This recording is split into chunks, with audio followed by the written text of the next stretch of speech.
Hello everyone, good morning. This is Kuldeep Misra. Today we are going to discuss another topic of our first chapter, and the chapter is the rise of nationalism in Europe. Today we are going to discuss about the revolutionaries, romanticism in this topic. So let's come together and enjoy the topic. Okay.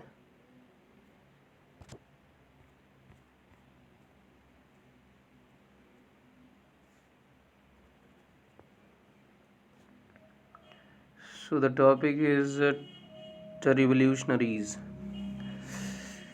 During the year of following 1815, the fear of repression drove many liberal nationalists underground. जब 1815 में हमने इसके पहले की video class में क्या discuss किया था, ट्रीटी ऑफ वियना के बारे में, एंड कंजर्वेटिव आफ्टर 1815, मतलब जो कंजर्वेटिव्स है नाम की एक नई आइडियोलॉजी पूरे यूरोप में फैल रही थी, और उसके बाद वियना की ट्रीटी हुई 1815 में।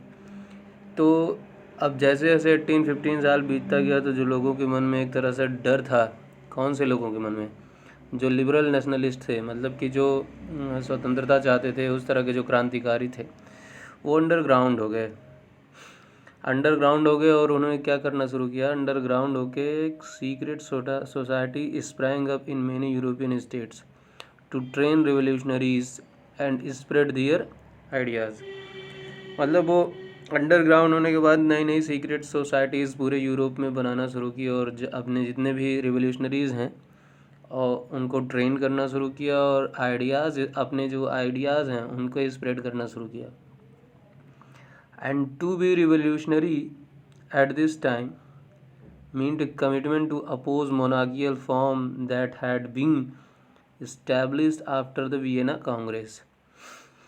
अब इस समय अगर हम क्या कर रहे हैं, रिवोल्यूशनरी बनना एक ऐसा काम था कि हम जो है मोनार्कियल फॉर्म ऑफ गवर्नमेंट का क्या कर रहे हैं, विरोध कर रहे हैं। एक इस तरह का कमिटमेंट था कि अगर हम रिवोल्यूशनरी बन रहे हैं तो एक तरह से मोनार्कियल फॉर्म ऑफ गवर्नमेंट का हम क्या कर रहे हैं, अपोज कर रहे हैं। So and to fight for liberty and freedom, तो जो कोई भी स्वतंत्रता के लिए लड़ाई लड़ना चाहता था तो एक तरह से बहुत बड़ी बात थी। तो most of these revolutionary also सा क्रिएशन ऑफ नेशन स्टेट्स। अब इनमें से बहुत सारे ऐसे रिवोल्यूशनरी थे, क्रांतिकारी थे, जिन्होंने इसको नेशन स्टेट बनते हुए देखा था। तो इसलिए as a necessary part of struggle for freedom, तो इसलिए उनको लगता था कि ये जो स्वतंत्रता की लड़ाई है ये बहुत ही आवश्यक हिस्सा है, क्योंकि उनके सामने ही नेशन स्टेट्स बना, फिर उनके सामने ही फिर से अगर मोनार्कियल फॉर्म ऑफ गवर्नमेंट हो जाएगी तो उनको सही नहीं लग रहा था। तो इस वजह से उन्होंने सोचा कि ये तो आवश्यकता है, ज़रूरी है, necessary part of this struggle for freedom. तो ये फिगर आपकी बुक में होगा। अब उसके बाद हम लोग देखते हैं क्या हुआ। फिर अब इन्हीं में से कुछ लोग थे रिवोल्यूशनरी में, एक थे जिनका नाम हम लोग यहाँ पे डिस्कस करेंगे। तो one such was the Italian revolutionary Joseph Mazzini. तो जोसेफ मैज़नी नाम का जो एक इटली का रिवोल्यूशनरी था, जिनका जन्म हुआ था, born in Geneva in 1807। He became a member of secret society of Carbonari नाम की एक जगह है, वहाँ की सीक्रेट सोसाइटी की एक मेंबर बन गए ये। As a young age of 24 he was sent into exile in 1831 for attempting revolution in Liguria. तो क्या बताया जा रहा है कि जब वो 24 ईयर के थे, एग्जाइल मतलब उनको निकाल देना, भगा देना किसी जगह से, 1831 में उनको जो है अपने देश से निकाल दिया गया। क्यों? क्योंकि उन्होंने अटेम्प्ट किया था एक रिवोल्यूशन का, किस जगह पे, लिगुरिया में। तो इस वजह से उनको वहाँ से निकाल दिया गया। He subsequently founded 2 more underground societies. अब उन्होंने जल्दी ही एक 2 नए सीक्रेट सोसाइटी का मतलब फाउंडेशन किया। अब उनमें कौन कौन सी थी? सबसे पहले थी यंग इटली इन मार्सली। अब आप लोग young Italy in Marseilles and then young Europe in Bern. तो ये दो जो एक सोसाइटी थी, सीक्रेट सोसाइटी, तो ये पूछा जाता है आपके एग्ज़ाम में कि यंग इटली का फाउंडर कौन था या फिर यंग यूरोप का फाउंडर कौन था। तो आपको ये याद रखना है, Joseph Mazzini was the founder of young Italy and young Europe, and young Italy is in Marseilles and young Europe in Bern. तो whose member were like-minded young men from Poland, whose members was like-minded young men from Poland, France, Italy and the German states। अब उसके जितने भी member होते थे तो वो सभी जो है बहुत ज़्यादा एक तरह से बुद्धिजीवी थे, और वो हर यूरोप के हर एक जगहों से आते थे, जैसे कि अब पोलैंड से कोई फ्रांस से, कोई इटली से, कोई जर्मन स्टेट से, तो इन सभी जगहों से आते थे। तो Mazzini believe that God had intended nations to be natural unit of mankind. तो मैजनी का ऐसा मानना था कि भगवान ने राष्ट्र के निर्माण के लिए क्या किया है? नेचुरल यूनिट ऑफ मैनकाइंड, मतलब कि मनुष्य जाति को इसीलिए बनाया है जिससे कि वो राष्ट्र का निर्माण कर सके। So Italy could not continue to be patchwork of the small states and kingdom, it had to be forged into single unified republic with in a wider. तो उनका मानना था कि अब इटली जो है ये छोटे छोटे टुकड़ों में पैचवर्क या छोटे छोटे स्मॉल स्टेट या किंगडम बनकर नहीं रह जाएगा।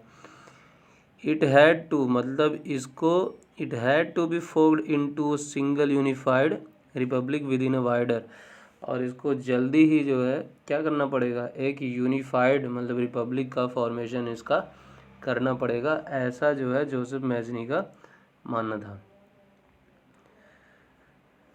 फिर जो आ जाता है अब एज ऑफ रिवॉल्यूशन आ जाता है पूरे यूरोप में। 1830 से लेकर 1848 तक ये सारी चीज़ें चलेंगी। तो ये कंजर्वेटिव रेजीम्स, तो ये जो एक तरह का दौर चल रहा था कंजर्वेटिव्स का, try to consolidate their power.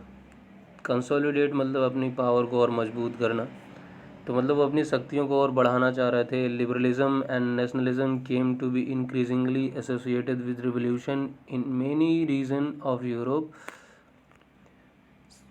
Such as Italian and German states. अब इसी में लिबरलिज्म एंड नेशनलिज्म, जो लिबरलिज्म और नेशनलिज्म की आइडियोलॉजी को जो फॉलो करते थे, came to be increasingly associated with revolution in many regions of Europe. तो वो सभी जो है कई जगह मतलब यूरोप के अलग अलग रीजन में जो है इकट्ठा हुए। Such as the Italian and German state, जैसे कि इटली और जर्मन स्टेट्स की कुछ जगहों पर, the provinces of the Ottoman Empire, Ireland and the Poland, और जो प्रांत थे ऑटोमन एम्पायर जो कि ग्रीस में भी आप आगे जानोगे कि वो ग्रीस में एक एम्पायर था वहाँ पर, और आयरलैंड और पोलैंड, इन सभी जगहों पर जो है ये सभी लोग जो लिबरलिज्म और नेशनलिज्म की आइडियोलॉजी को फॉलो करते थे, सभी लोग यहाँ पर मिले। तो अब क्या हुआ? These revolutions were led by the liberal nationalist belonging to the educated middle class elite, among whom were professors, school teachers, clerk, member of the commercial middle class। तो ये जो क्रांति हो रही थी एक तरह से इन सभी यूरोपियन कंट्रीज़ में, Poland, Ireland, Ottoman Empire, German state, Italian, इन सभी जगहों पे, तो इसमें कौन कौन से लोग इन्वॉल्व थे? Educated middle class elite, among home professors, जिसमें से कुछ लोग प्रोफेसर्स थे, स्कूल के टीचर्स थे, क्लर्क थे, और कुछ लोग कमर्शियल मिडिल क्लास के भी थे। कमर्शियल मतलब कि जो ज़्यादा बिजनेस से रिलेटेड चीज़ों में इन्वॉल्व रहते हैं, वहाँ से भी कुछ लोग थे। The first upheaval took place in France in July 1830। तो जो सबसे पहला एक तरह से विद्रोह हुआ, यहाँ पर हम समझ सकते हैं कि फ्रांस में जुलाई 1830 में हुआ। The Bourbon king who had been restored to power during the conservative reaction after 1815।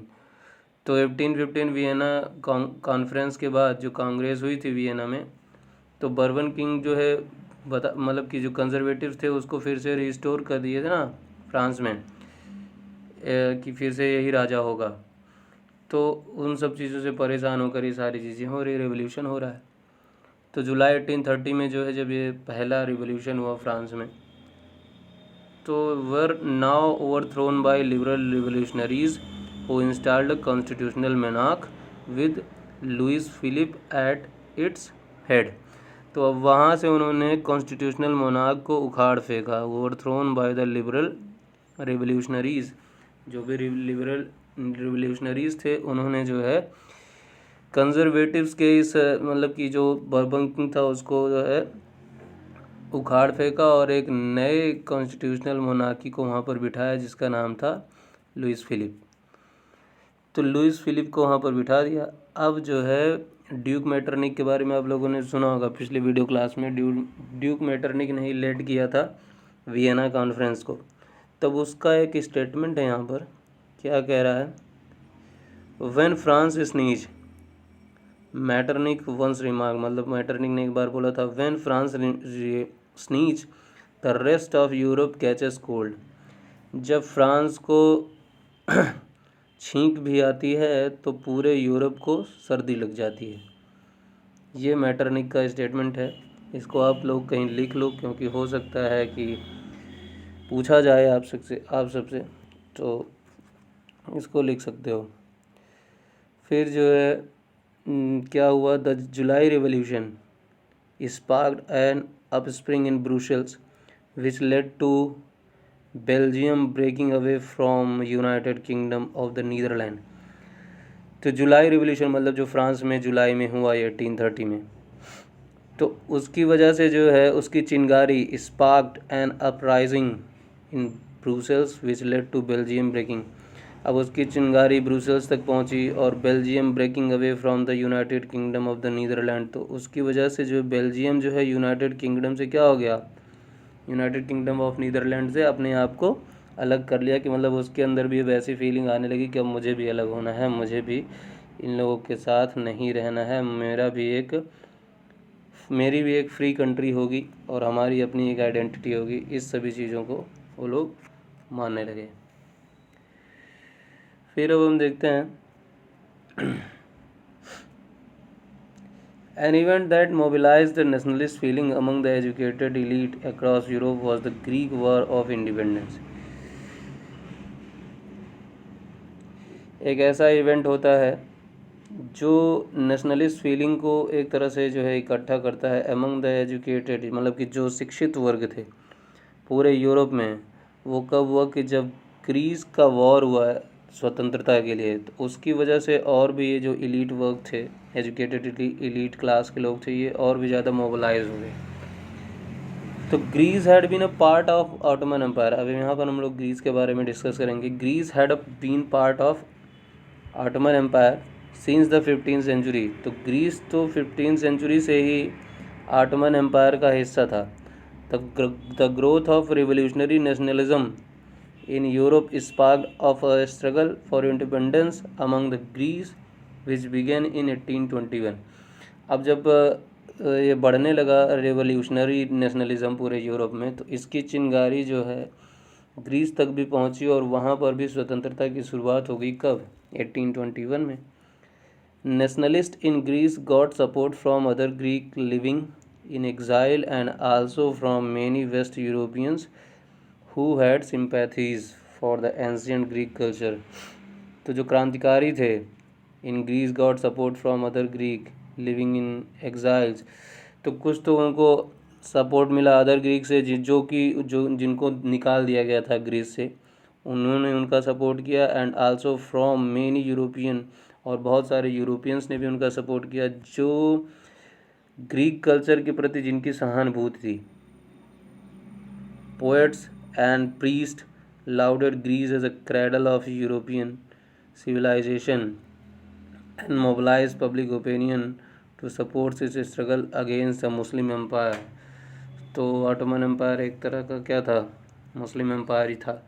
Turkey से ही, मतलब कि उसका एक तरह से जो एम्पायर फैला हुआ था, ग्रीस से लेकर टर्की तक वो फैला हुआ था। तो क्या किया कि जो पोएट्स, मतलब कवि और जो कलाकार, इन सभी लोगों ने एक आवाज़ उठाई कि ग्रीक जो है वो क्रेडल ऑफ यूरोपियन है, मतलब कि यूरोपियों का पालना है उनकी संस्कृति का। तो इन सब, मतलब एक तरह से क्या कर रहे हैं, लोगों को मोटिवेट कर रहे हैं और क्या कर रहे हैं, mobilise public opinion to support its struggle against Muslim empire. आप लोग आइए और सपोर्ट करिए इस स्ट्रगल में मुस्लिम एम्पायर के खिलाफ।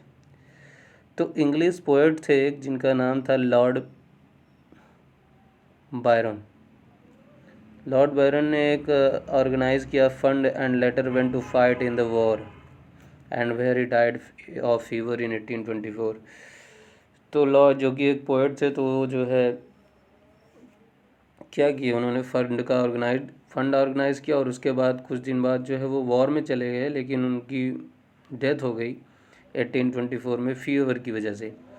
Finally the Treaty of Constantinople of 1832 recognise. तो 1832 में ट्रीटी ऑफ कॉन्स्टेंटिनोपल हुई और उसके बाद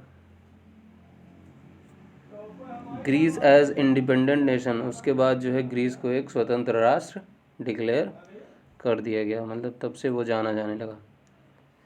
अब हम लोग देखते हैं, ये एक नया टॉपिक है 3.1 करके, the romantic imagination and national feeling.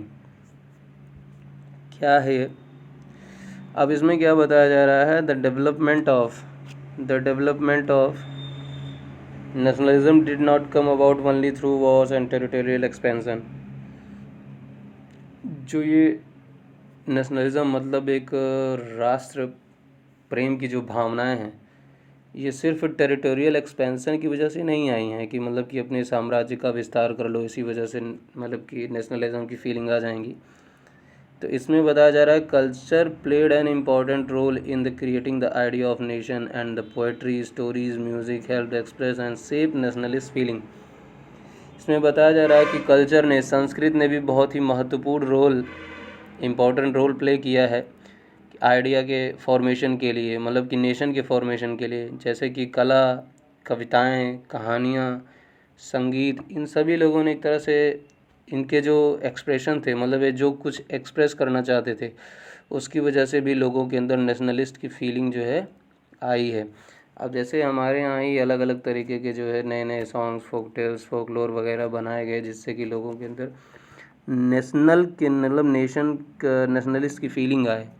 तो उसी तरह का यहाँ भी था कि जो भी वहाँ के आर्टिस्ट थे, जो पोएट्स थे, तो वो ऐसी चीज़ें कर रहे थे। अब जैसे उसके बारे में हम लोग यहाँ पढ़ेंगे कि जैसे इसमें देखो आप, let us look at romanticism. अब इसी को रोमांटिसिज्म बोलते हैं, मतलब कि जो लोग इन सभी कथाओं से या फिर कल्चरल मूवमेंट से जो इन्वॉल्व होते हैं, उनके बारे में बात की जा रही है। तो a cultural movement which sought to develop a particular form of nationalist sentiment.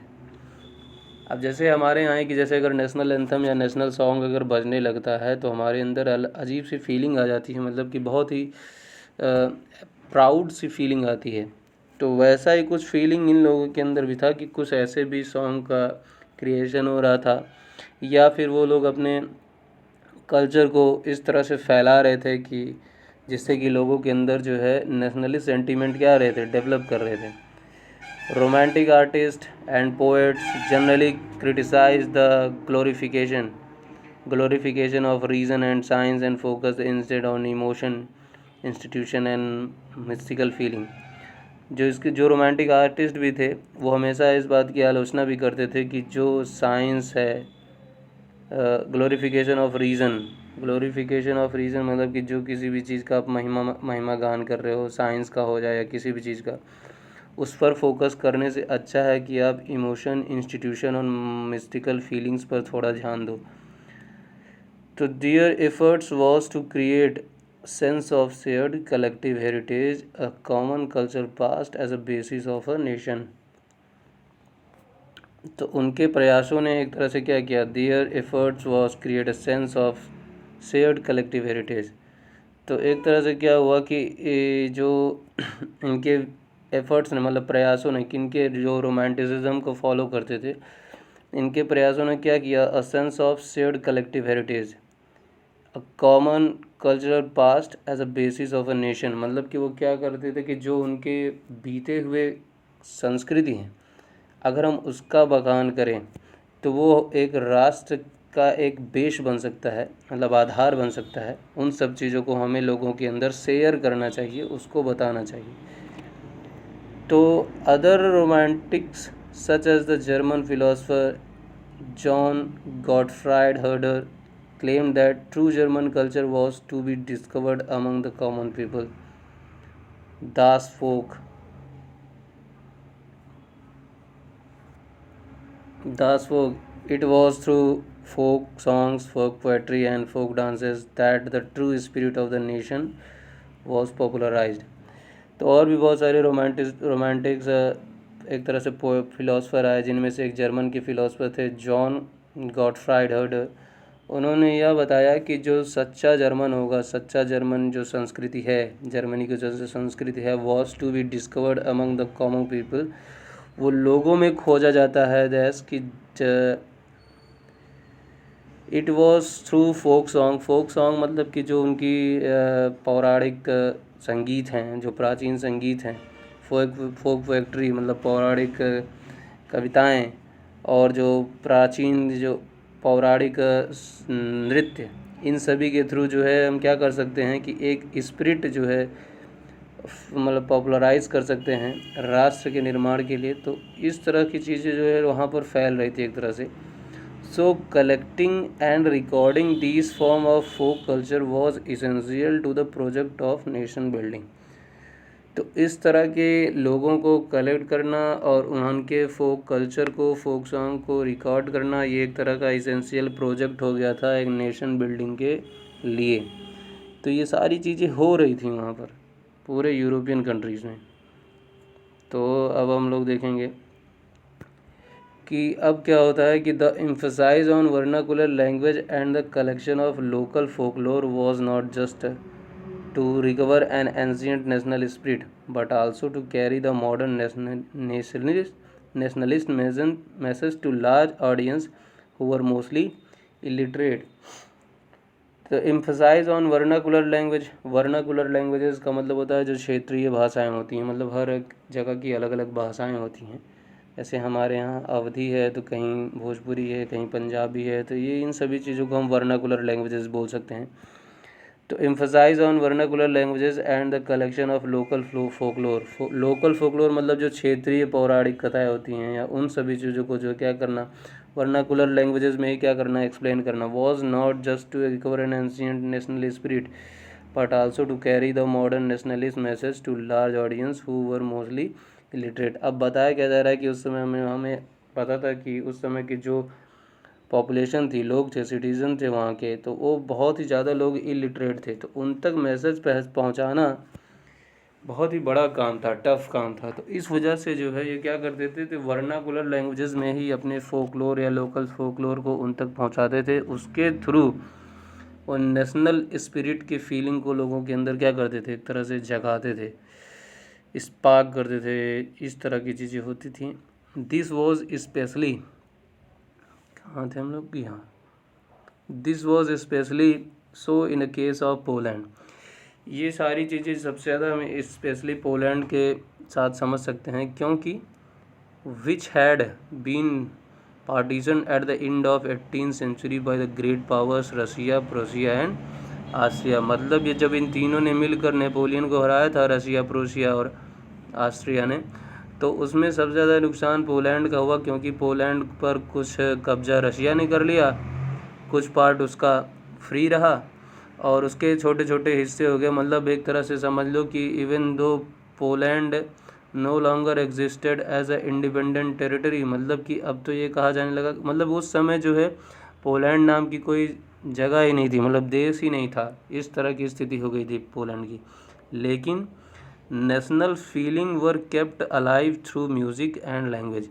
लेकिन वहाँ के लोगों ने जो है अपने जो राष्ट्र की भावनाएं हैं उसको जिंदा रखा। केप्ट अलाइव थ्रू म्यूज़िक, मतलब संगीत के सहारे और भाषा के थ्रू जो है उन लोगों ने अपनी नेशनल फीलिंग को जगाए रखा।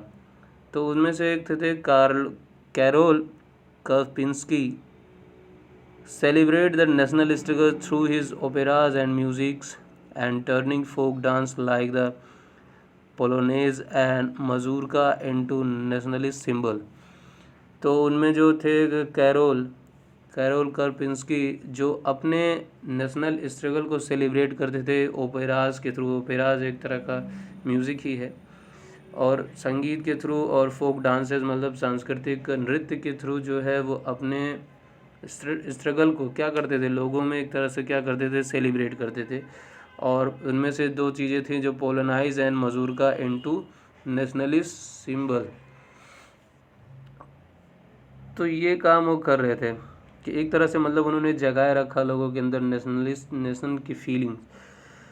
तो अब क्या कहा जा रहा है कि language too played an important role in developing nationalist sentiments. Language ने भी बहुत ही इम्पोर्टेंट रोल प्ले किया लोगों के अंदर जो राष्ट्र के प्रति प्रेम की जो भावनाएं हैं उसको। After Russian occupation the Polish language was forced out of school and Russian language was impose everywhere. तो जब रसिया ने जो है एक तरह से पोलिश पर कब्जा कर लिया तो पोलिश लैंग्वेज को जो है हर जगह स्कूल से या फिर जहाँ हर जगहों से क्या कर दिया, निकाल दिया गया। And Russian language was impose everywhere, और हर जगह रसिया की लैंग्वेज को इम्पोज किया जाने लगा। इन 1831 an armed rebellion against Russian rule took place which was ultimately crushed। अब 1831 की बात है। an armed rebellion against Russian, एक सैनिक विद्रोह हुआ किसके खिलाफ, रसिया के, रशियन के रूल के अगेंस्ट। तो जिसकी वजह से जो है वो क्या हो गया, उसको दबा दिया गया। Following this many members of the clergy in Poland began to use language as a weapon of national resistance. तो इसके बाद जो है बहुत सारे जो क्लर्जी थे, क्लर्जी मतलब जो प्रीस्ट या बिशप्स वगैरह होते हैं चर्च के, तो उन्होंने क्या किया कि अब उन्होंने सोचा कि अब जो है हमें क्या करना चाहिए कि Poland began to use language. अब उन्होंने लैंग्वेज को एज अ वेपन यूज़ करना शुरू किया। तो एज अ लैंग्वेज यूज़ करना शुरू किया and Polish was under for church gathering. Polish was under for church gathering and all religious instructions. As a result, a large number of priests and bishops were put in jail and sent to the Siberia by the Russian authorities as punishment for their refusal to preach in Russian. तो अब क्या कर रहे थे कि ये जो सारे